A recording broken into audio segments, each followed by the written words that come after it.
California کے San Francisco ساحل سے 2.1 kilometre دور سمندر میں واقع الکاٹراز جزیرہ، جو 1934 سے 1963 تک امریکی فیڈرل جیل تھی، اپنے وقت تک یہ دنیا کی سب سے خطرناک اور سب سے محفوظ جیل تھی۔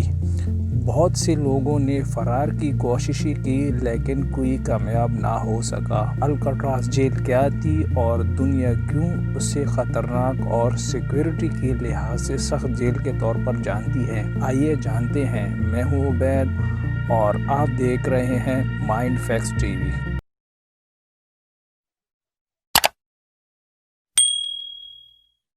1775 میں ہسپانوی ایکسپلورر جوان مینوئل ڈی آئلا نے جزیرہ کو ماپا اور اس کا نام رگڈ الکاٹراز آئلینڈ رکھا۔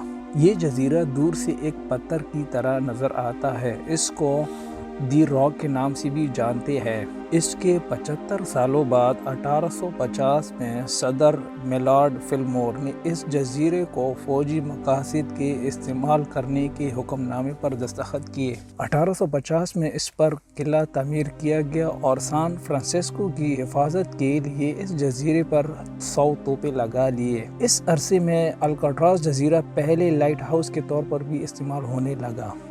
1850 کے آخر تک اس جزیرے میں فوجی قیدیوں کو بھی رکھا جانے لگا۔ یہ جزیرہ سان فرانسسکو کے ساحل سے دور اور ٹھنڈے اور گہرے پانیوں سے گھرا ہوا تھا، اور کوئی بھی قیدی تیر کر یہاں سے نہیں بھاگ سکتا تھا، اس لیے کسی کو بھی قید میں رکھنے کے لیے یہ مثالی جگہ تھی۔ وقت گزرنے کے ساتھ ساتھ اس جزیرے کے استعمال اور اہمیت بھی بڑھنے لگی۔ 1861 سے 1865 کے دوران امریکی خانہ جنگی کے قیدیوں کو اس جیل میں رکھا جاتا تھا، اور اس جزیرہ جیل کی اہمیت 1898 میں امریکی اور اسپینش کے درمیان جنگ میں اور بھی بڑھی۔ 19 صدی کی شروعات میں لیبر قیدیوں سے نئے سیل ہاؤس تعمیر کیے۔ 600 سیل کا ڈھانچہ آج بھی وہاں پر کھڑا ہے۔ جب 1912 میں یہ کمپلیکس پورا ہوا تو یہ اس وقت تک دنیا کا سب سے مضبوط کنکریٹ سے بنایا گیا تھا۔ 1933 میں فوج نے یہ جیل حکومت کو دے دی۔ امریکی حکومت اس وقت چاہتی تھی کہ کوئی ایسی جیل ہو جس میں خطرناک لوگوں کو عام لوگوں سے دور رکھا جائے۔ حکومت نے پہلے سے بھی زیادہ اس کی سیکیورٹی کو سخت کیا اور 1 جولائی 1934 کو باقاعدہ طور پر یہ سرکاری جیل کے طور پر استعمال ہونے لگی۔ اس جیل کا پہلا وارڈن جیمز اے جانسٹن مقرر ہوا، اور اس نے ہر 3 قیدیوں کے لیے ایک گارڈ کو مقرر کیا اور ہر قیدی کے لیے اپنا سیل بنایا۔ اس جیل میں زیادہ تر اپنے وقت کے خطرناک مجرموں کو رکھا جاتا تھا، اور یہاں پر ان پر بہت سختی کی جاتی تھی تاکہ وہ جان سکے کہ جیل کے قواعد و ضوابط کو کیسے فالو کیا جاتا ہے۔ اس جیل میں عام طور پر 250 سے 300 قیدیوں کو رکھا جاتا تھا۔ اس جیل کی سختی کا اندازہ اس سے لگایا جا سکتا ہے کہ 1930 میں ال کپون جیسے شخص کو الکاٹراز جیل لایا گیا۔ 30 کی دہائی میں اس کی بڑی دہشت تھی۔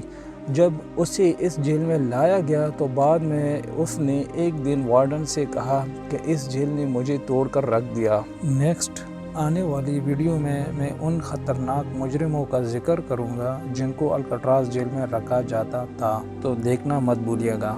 ان تمام سالوں میں 14 بار مشہور فرار کی کوششیں ہوئی، اور 36 کے قریب قیدیوں نے فرار کی کوشش کی۔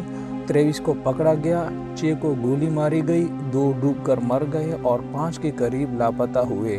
لیکن ان میں سب سے مشہور اور خونخوار کوشش جو باقاعدہ معرکہ میں تبدیل ہوئی، جو 2 مئی سے 4 مئی تک جاری رہی، جب 6 قیدیوں نے گارڈ کو قابو کیا اور ان کے ہتھیار چھینے۔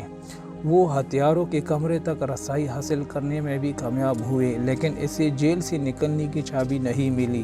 اس جنگ میں 2 افسر ہلاک اور 18 زخمی ہوئے۔ بعد میں فوج کو بلایا گیا، جس کا اختتام 3 قیدیوں کی ہلاکت پر ہوا اور 3 کو زندہ پکڑا گیا، جن میں سے 2 کو سزائے موت سنائی گئی۔ لیکن اس کے بعد 11 جون 1962 کو 4 قیدیوں نے فرار کی کوشش کی۔ اس پر میں ایک الگ سی ویڈیو بناؤں گا کہ وہ کیسے ایک ناممکن فرار ہونے والے جیل سے فرار ہونے میں کامیاب ہوئے۔